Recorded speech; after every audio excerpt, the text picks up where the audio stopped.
who had been listening to the discussions at the Ohow Dryiam Club, invites Austin outside for a smoke and brings 2 drinks because he is so dry. Oh, begins. I've come out to see the stars. I'm seeing them in a new light now. They being our ancestors, but indifferent to our goings on down here so far away. And in an old light, it's showing us how they were long ago. Oh, continues. I am shocked to hear that the basis of all may have arbitrary input, or random, or none, or whatnot. This seeming to remove all meaning and purpose overall. Could be, but we may have some temporary meaning and purpose during our temporary lives. Maybe our replies are not as either all planed out way ahead of time, or just as bad determined as we go along. And I don't like that our consciousness is the last to know about what the brain has already finished figuring. We still get to experience it. I see that as a bonus, but yes, that truth can hurt the ego. Maybe that's what the cosmos is after, experience. But before that, how does it have a name for that? Hard to say, but many are trying to locate the guidance principle, as well as to see if some of the foreverness of the basis of all rubs off on us. That is, if there is an us. What do you mean? Probably, we are the universe. One and the same has come to life. Everything transforms, coming and then going, never standing still. Particles change 1 trillion times a second, for the Planck time is very tiny. Should we tell people that? They already know.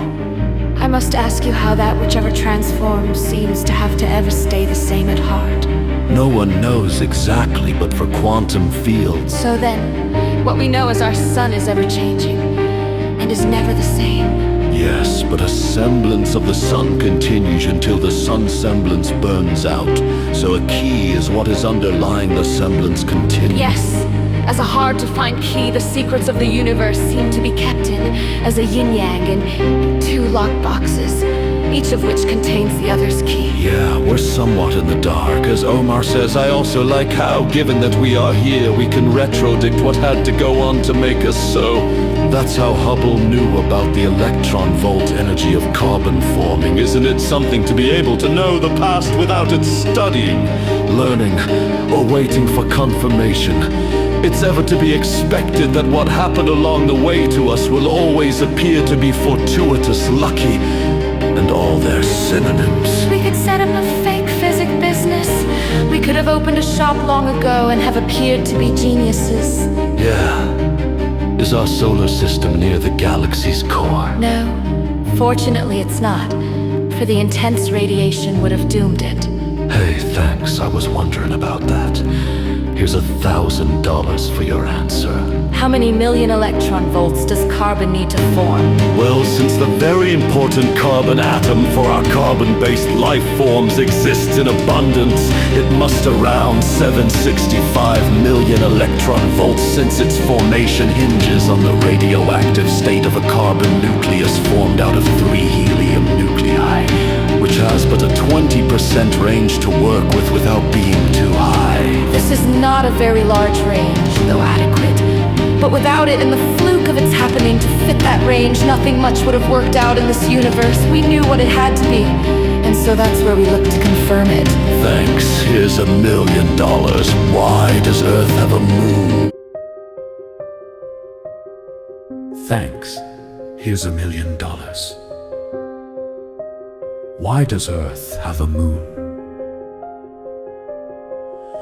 A moon has a major influence, so Earth has to have a moon, or our charmed life wouldn't have made it here.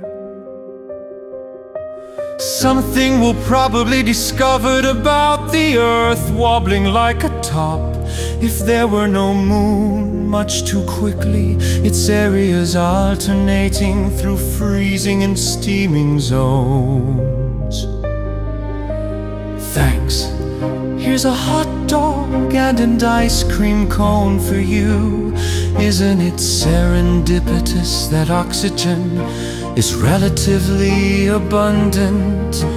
Yes, it's a real blessing that we have such an atmosphere. Means that nothing primitive on the early Earth cared for oxygen, exuding it as a mere waste product, but one that accumulated during 2 billion years.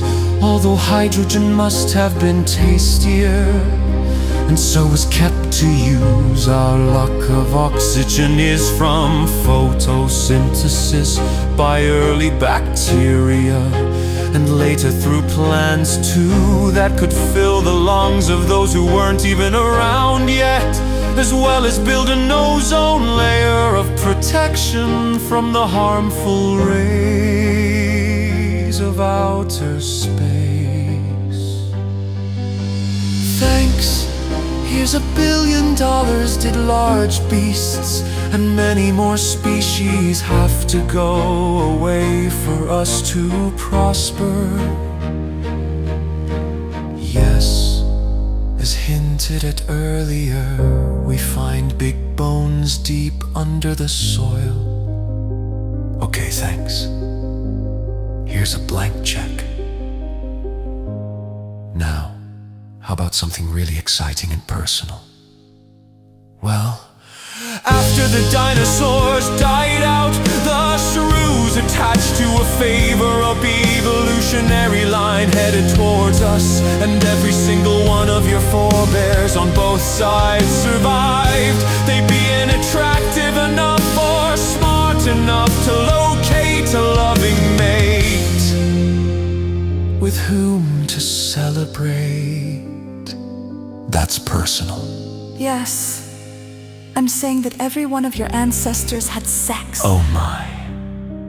Was the earth fine-tuned for us? No. We became fine-tuned to the earth.